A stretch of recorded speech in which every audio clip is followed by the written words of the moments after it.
Selalu dalam lindungan Tuhan dan selalu sehat-sehat ya adik-adik di rumah ya. Betul. Oke, sekarang kita akan memulai ibadah kita. Tapi sebelum kita memulai ibadah minggu, adik-adik mohon dipersiapkan Alkitab, uang persembahan, dan kesiapan hatinya adik-adik ya. Dan saat beribadah, jangan lari-larian, jangan jalan-jalan, fokus beribadah. Sekarang kita bangkit berdiri, kita akan nyanyikan lagu untuk membakar semangat kita. Yang pertama, Yesus itulah satu-satunya. Dan yang kedua, di medley adik-adik, di surga nanti pakai baju putih. Mari kita bernyanyi.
Ina berharap semua dalam keadaan baik dan sehat. Sekarang kita mau mulai ibadah kita. Duduk yang baik dan ikuti semua acara yang di sini dengan baik dan benar. Ya, adik-adik, siapkan hati dan pikirannya. Kita bernyanyi. Adik-adik, kita bernyanyi dari Kidung Jemaat nomor 18. Allah hadir bagi kita. 3 ayat.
kami, oh curahkan kurnia.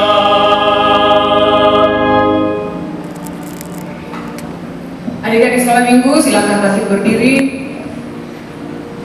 Dengan nama Allah Bapa dan nama anaknya Tuhan Yesus Kristus dan nama Rohul Kudus yang menjadikan langit dan bumi, kita sama-sama berdoa.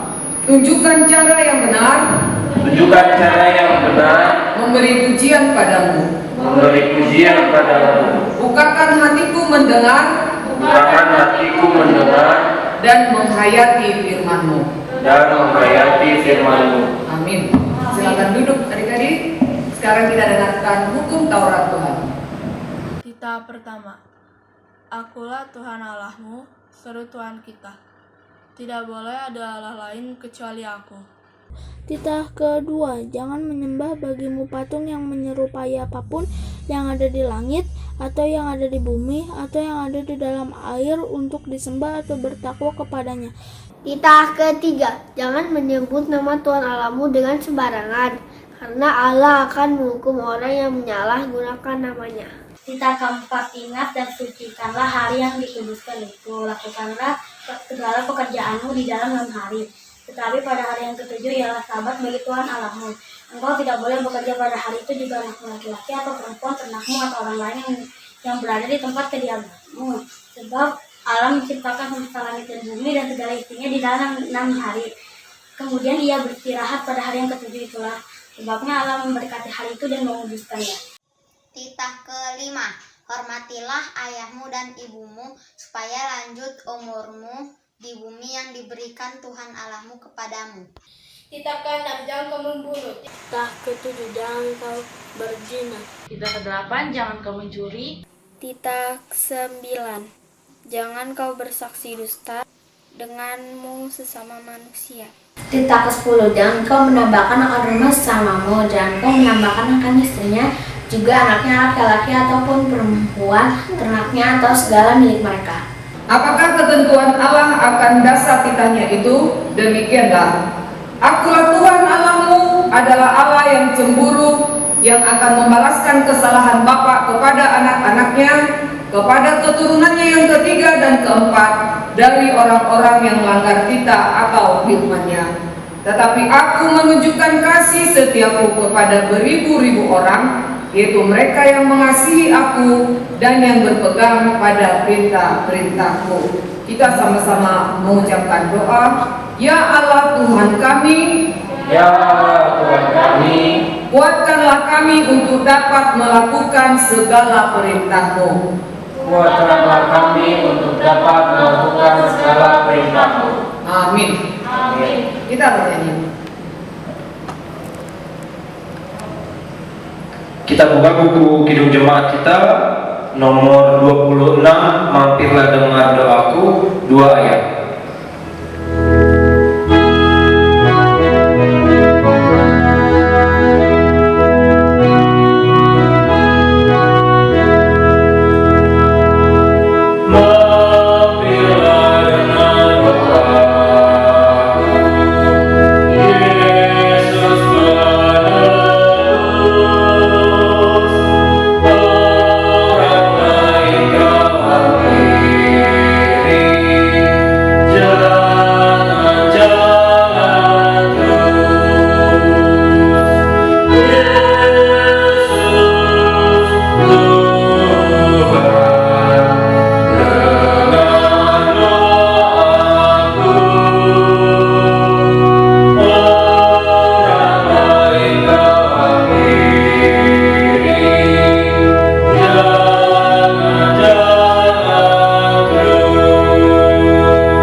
dan ampunilah akan kesalahan kami,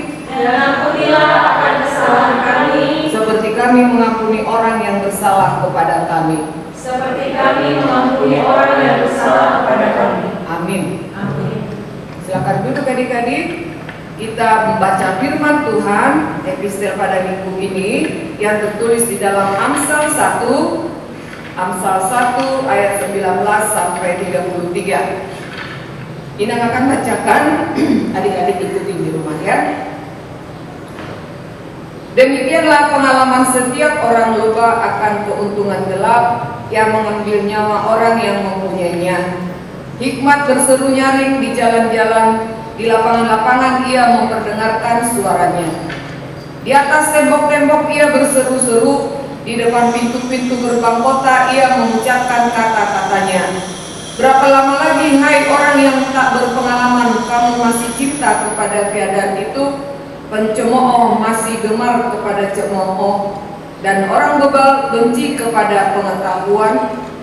Berpalinglah kamu kepada teguranku. Sesungguhnya aku hendak mencurahkan isi hatiku kepadamu dan memberitahukan perkataanku kepadamu.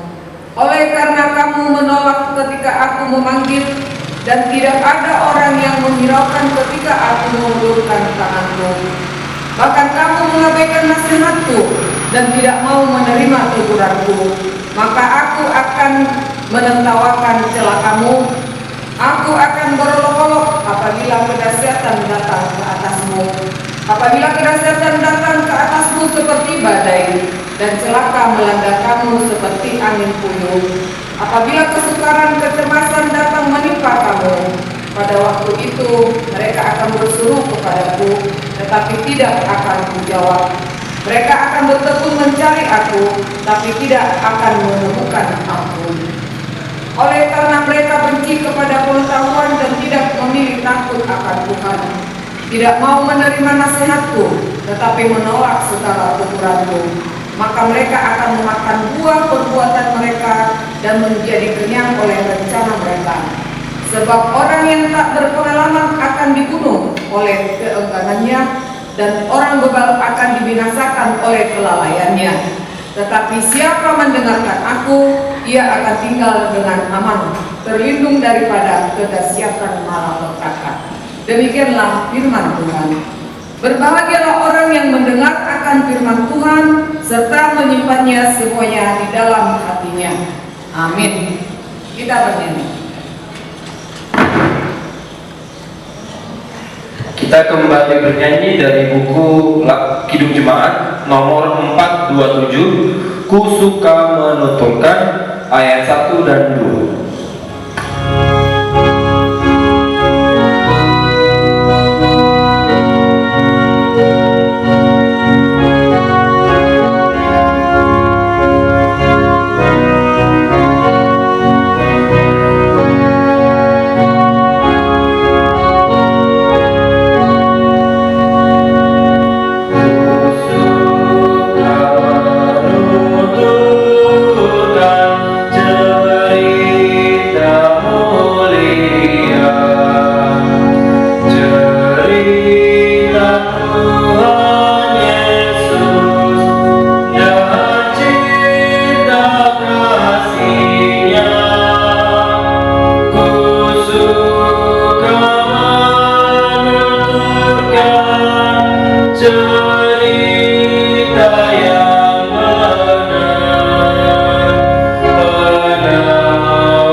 marilah kita mengaku iman kita bersama-sama. Kita sama-sama mengucapkannya. Aku percaya kepada Allah Bapa yang Maha Kuasa, yang menciptakan langit dan bumi. Aku percaya kepada Yesus Kristus, Anaknya yang tunggal Tuhan kita, yang dikandung daripada Roh Kudus, lahir dari anak darah Maria, yang menderita sengsara di bawah pemerintahan Pontius Pilatus, disalibkan, mati dan dikuburkan, turun ke dalam kerajaan maut. Pada hari yang ketiga, bangkit pula dari antara orang mati, naik ke surga, duduk di sebelah kanan Allah Bapa yang Maha Kuasa. Dari sana ia akan datang kelak untuk menghakimi orang yang hidup dan yang mati. Aku percaya kepada Roh Kudus dan adanya satu gereja Kristen yang kudus, persekutuan orang-orang kudus, pengampunan dosa, kebangkitan daging, dan hidup yang kekal. Amin. Silakan duduk adik-adik. Kita bernyanyi. Kita kembali bernyanyi dari Kidung Jemaat 424, Yesus menginginkan daku, ayat 1 dan 3.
Sekarang kita masuk kepada pemberitaan firman Tuhan yang akan dibawakan oleh Kak Yayat.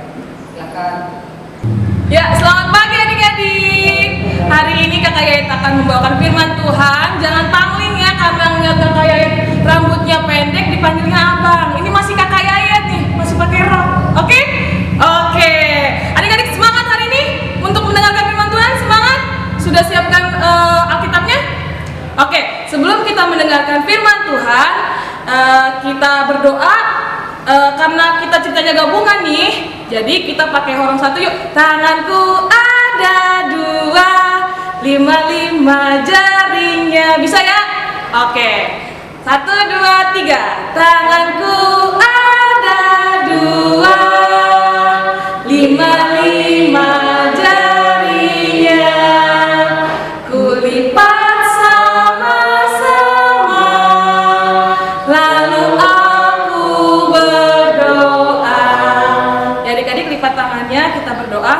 Tuhan Yesus yang baik, terima kasih Tuhan buat berkat-Mu hari ini yang Kau berikan kepada kami pribadi lepas pribadi ya Tuhan. Tuhan, sebentar lagi kami akan mendengarkan firman-Mu, kiranya berkatilah hati dan pikiran kami agar dapat mendengarkan sebagian dari firman-Mu dan kami bisa melaksanakannya dalam kehidupan kami. Dalam nama Tuhan Yesus kami mengucap syukur dan berdoa, amin. Oke adik-adik, buka Alkitabnya. Kita buka, untuk orang satu mungkin bisa dibantu orang tua ya, atau kakaknya atau abangnya ya. Buka Keluaran 2 ayat 1 sampai 10. Keluaran 2 ayat 1 sampai 10. Adik-adik baca di rumah, kakak juga baca di sini ya. Keluaran 2 ayat 1 sampai 10. Seorang laki-laki dari keluarga Lewi kawin dengan seorang perempuan Lewi. Lalu mengandunglah ia dan melahirkan seorang anak laki-laki. Ketika dilihatnya bahwa anak itu cantik, disembunyikannya 3 bulan lamanya. Tetapi ia tidak dapat menyembunyikan lebih lama lagi. Sebab itu diambilnya sebuah peti pandan, dipakalnya dengan gala-gala dan ter. Diletakkannya bayi itu di dalamnya dan ditaruhnya peti itu di tengah-tengah Teberau di tepi sungai Nil. Kakaknya perempuan berdiri di tempat yang agak jauh melihat apakah yang akan terjadi dengan dia. Maka datanglah putri Firaun untuk mandi di sungai Nil, sedang dayang-dayangnya berjalan-jalan di tepi sungai Nil. Lalu terlihatlah olehnya peti yang di tengah-tengah Teberau itu. Maka disuruhnya hambanya perempuan untuk mengambilnya. Ketika dibukanya, dilihatnya bayi itu, dan tampaklah anak itu menangis. Sehingga belas kasihanlah ia kepadanya dan berkata, tentulah ini bayi orang Ibrani. Lalu bertanyalah kakak anak itu kepada putri Firaun, akan kupanggilkan bagi tuan putri seorang inang penyusu dari perempuan Ibrani untuk menyusukan bayi itu bagi tuan putri. Saut putri Firaun kepadanya, baiklah. Lalu pergilah gadis itu memanggil ibu bayi itu. Maka berkatalah putri Firaun kepada ibu itu, bawalah bayi ini dan susukanlah dia bagiku, maka aku akan memberi upah kepadamu. Kemudian perempuan itu mengambil bayi itu dan menyusuinya. Ketika anak itu telah besar, dibawanyalah kepada putri Firaun yang mengangkatnya menjadi anaknya dan menamainya Musa, sebab katanya, karena aku telah menariknya dari air. Demikian firman Tuhan. Nah adik-adik, tadi kita sudah baca firman Tuhan dari Keluaran 2 ayat 1 sampai 10. Tadi kisahnya tentang apa sih adik-adik? Ya, tentang Musa. Nah, mungkin nih orang 3, 4, 5 tahu nih arti dari nama Musa. Apa kira-kira adik-adik? Ya, betul. Ada yang bilang diambil dari air. Tadi di ayat 10 juga sudah dibilang loh. Apa artinya Musa itu? Karena aku menariknya dari air.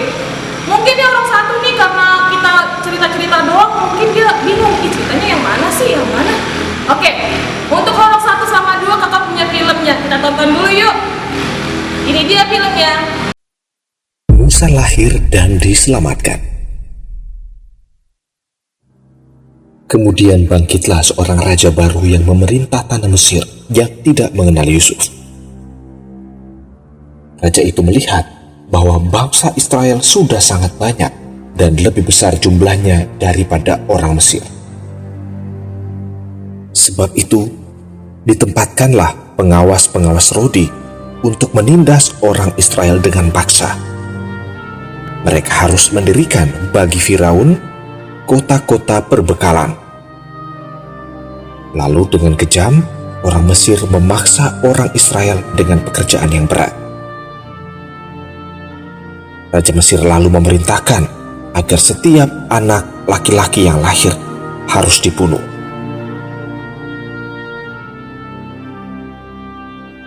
Kemudian ada seorang laki-laki dari keluarga Lewi kawin dengan seorang perempuan. Lalu mengandunglah ia dan melahirkan seorang anak laki-laki. Ketika dilihatnya bahwa anak itu cantik, disembunyikannya anak itu 3 bulan lamanya. Tetapi mereka tidak dapat menyembunyikannya lebih lama lagi. Karena itu, diambillah sebuah peti pandan, dipakalnya dengan gala-gala dan ter. Diletakkanlah bayi itu di dalamnya, dan ditaruhnya peti itu di tengah-tengah Teberau di tepi sungai Nil. kakak perempuan dari bayi tersebut berdiri dari jauh untuk melihat apa yang terjadi. Maka datanglah putri Firaun untuk mandi di sungai Nil, sedang dayang-dayangnya berjalan di tepi sungai Nil.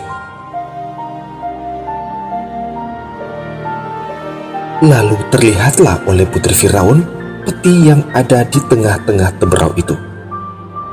Maka disuruhnyalah hambanya perempuan untuk mengambilnya. Ketika dibuka, dilihatnya bayi itu, dan tampaklah anak itu menangis, sehingga belas kasihanlah putri Firaun kepada bayi itu, dan berkata, "Tentulah ini bayi orang Ibrani." Kakak anak itu kemudian datang kepada putri Firaun untuk berkata, "Akankah kupanggil bagi Tuan Putri seorang inang penyusu dari perempuan Ibrani untuk menyusukan bayi itu bagi Tuan Putri?" Sahut putri Firaun itu kepadanya, "Baiklah." Lalu pergilah gadis itu memanggil ibu bayi itu.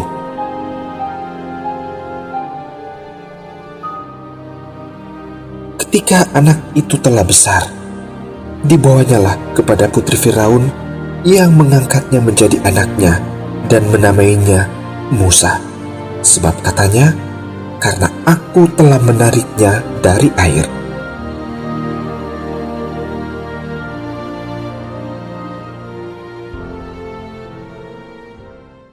Nah, adik-adik, udah dilihat kan tadi filmnya? Ya, berarti orang satu udah tahu ya Musa itu ceritanya kayak gimana sih awalnya bayi Musa? Dia itu tinggal di tanah Mesir, di mana waktu itu rajanya itu suruh bunuh anak laki-laki. Katanya nggak boleh nih ada anak laki-laki nih di negara ini lagi nih, soalnya udah kebanyakan. Jadi orang tua Musa ketakutan nih, harus disembunyikan Musa di kemana ini. Akhirnya ibu Musa sama kakaknya kasih dia tempat untuk ditaruh di sungai Nil. Sampai-sampai kakaknya karena saking sayangnya kakaknya sama si Musa, dia jagain tuh Musa tuh, diikutin. Misalnya Musanya ke sini kan airnya, dia ikutin, ke sana ikutin, sampai Musanya bertemu dengan putri Firaun. Karena putri Firaun melihat mukanya Musa, tergerak hatinya, aduh kasihan banget. Akhirnya diangkat jadi anaknya. Nah, kakaknya pun bergegas ke putri, walaupun dia sebenarnya takut, karena kan ada dayang-dayangnya kan. Kalau yang jagain putri kan ada algojo-algojonya ya nggak? Dia takut sebenarnya, tapi dia berani untuk menyelamatkan adiknya. Dia bilang, "Tuan Putri, saya bisa kasih tahu ibu yang bisa menyusui Musa, anaknya ini." Dibilang gitu kan. Terusnya dia panggil mamanya Musa. Tahu nggak adik-adik, kok bisa ya Musa itu bisa selamat dari tanah Mesir yang membantai semua anak-anak laki-laki? Karena siapa yo? Iya, bukan hanya karena orang tuanya yang sayang, atau karena kakaknya yang sayang, atau karena putri Firaun yang punya hati mulia. Itu karena apa? Pertolongan dari Tuhan. Karena Tuhan kasih pertolongan dari orang-orang. Misalnya ya, Tuhan kasih iman ke orang tuanya, makanya tergeraklah mereka untuk membantu Musa. Walaupun sebenarnya itu orang tuanya juga dalam bahaya. Kalau misalnya dia ketahuan menyembunyikan anak, dia juga bisa dibunuh sama algojo-algojo itu. Nah, adik-adik pernah nggak sih ngerasa Tuhan itu, kita berdoa nih, Tuhan tolong ini, tolong itu, tapi lewat orang lain. Pernah nggak adik-adik? Misalnya adik-adik lagi kesusahan, tapi orang lain yang membantu, itu pertolongan dari Tuhan juga loh adik-adik. Misalnya adik-adik nih lagi ngerjain soal nih, waktu ini ya, waktu di sekolah ya, ngerjain soal. Yah, pensilnya patah nih, tapi nggak punya rautan. Tuhan bantu melalui teman sebangku. Nih aku punya rautan, pakai aja. Nah, itu adik-adik mau nggak jadi alat untuk Tuhan menolong orang lain. Jadi kalau adik-adik tergerak hatinya menolong orang lain, karena Tuhan sudah menolong adik-adik duluan. Misalnya sekarang ini nih pandemi, Kak, kalau pandemi gini gimana Kak? Kan kami kan udah nggak bertemu kawan-kawan di sekolah. Gampang caranya adik-adik. Adik-adik bisa membantu orang tua, atau membantu adik, atau membantu kakak. Yang kecil membantu yang besar nggak masalah. Nggak ada tuh larangannya orang yang besar yang bantu yang kecil. Orang kecil juga bisa bantu orang yang besar. Misalnya, bapaknya baru pulang nih dari rumah, dari kantor, dia kan pulang ke rumah. Adik-adik, Pak, haus nggak? Biar aku bikinin minum. Pasti bapaknya langsung, waduh bangga banget aku punya anak kayak kamu nak, iya kan? Tuh langsung senyum. Enggak, nanti yang ada pulang-pulang kamu main game, kiri, kanan. Ya ampun, bapak pulang kamu main terus. Bantuin bapak kek, bantuin mama kek. Ya kan adik-adik juga bisa bantu orang tua. Nyuci piring, apalagi ngerjain PR. Ngerjain PR juga harus sendiri loh. Nggak harus bantuan orang tua terus, ya nggak? Walaupun di rumah ya. Terus apalagi Kak? Beresin tempat tidur. Apalagi nyapu, ngepel. Ingat, ibadah sekolah minggu nggak harus orang tuanya. Yan, bangun, waktunya sekolah minggu. Nggak gitu lagi. Adik-adik sudah, wah sekarang hari minggu, mandi dulu biar sekolah minggu. Ya kan adik-adik? Ya, karena adik-adik sudah ditolong duluan sama Tuhan, adik-adik juga harus menolong orang lain. Karena adik-adik itu adalah anak-anak Allah. Kalau mau jadi anak-anak Allah, adik-adik juga harus menolong orang lain. Sama kayak lagu tadi tuh. Yesus itulah satu-satunya penolongku yang sungguh. Ia berjanji akan kembali angkat kita semua. Oh, haleluya, puji Tuhan, upahmu besar di surga. Oh, haleluya, puji Tuhan, upahmu besar di surga. Nah adik-adik, kalau mau upahnya besar di surga, adik-adik harus jadi anak-anak Allah yang selalu menolong orang yang kesusahan. Oke? Oke, sekolah minggu. Oke, baik. Demikian firman Tuhan hari ini. Kita bersatu dalam doa. Tuhan Yesus yang baik, terima kasih Tuhan buat berkat-Mu sampai hari ini, buat kakak dan adik-adik di rumah. Tuhan, kami sudah mendengarkan firman-Mu. Kiranya Tuhan menjadikan kami sebagai alat untuk menolong orang yang kesusahan ya Tuhan.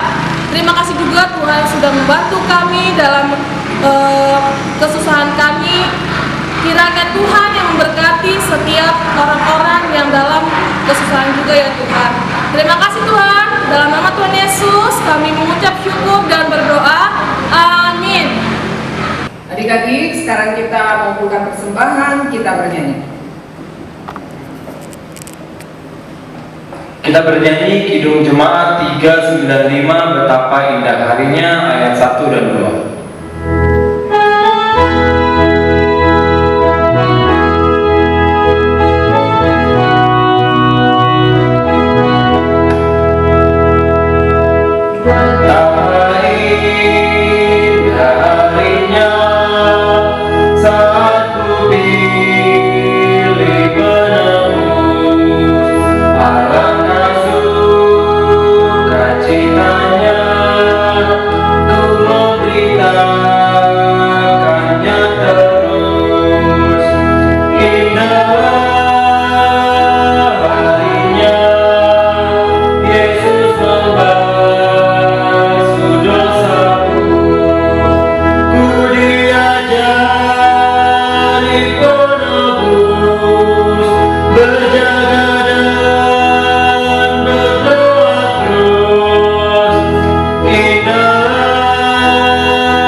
yang telah mengikat hatiku.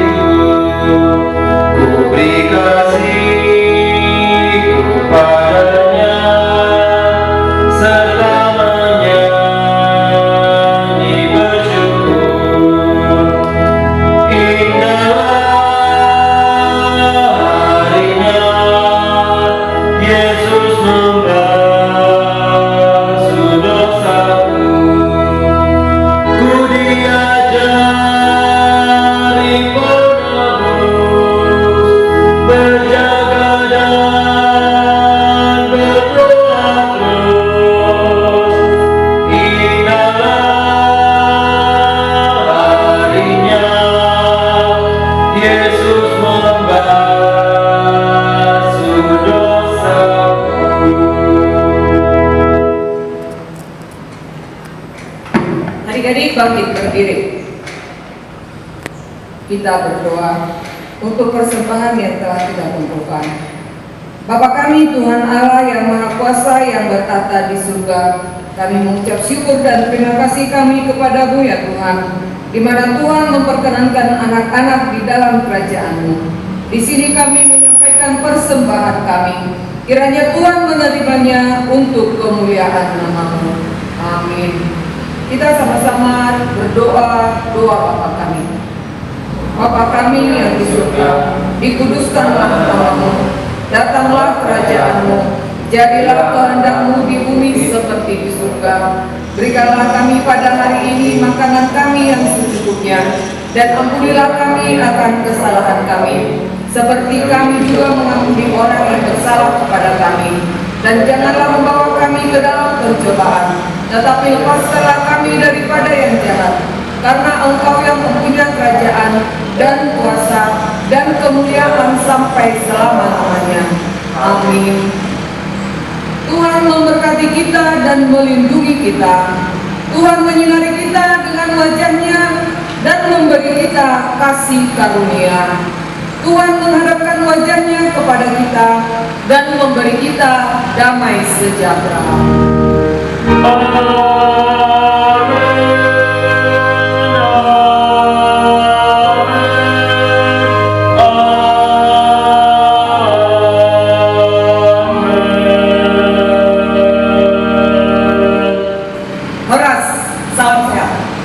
Adik-adik, ibadah kita sudah selesai. Terima kasih sudah bergabung bersama guru-guru sekolah minggu dalam ibadah minggu pada hari ini ya. Didengarkan firman Tuhannya dan dilaksanakan. Dan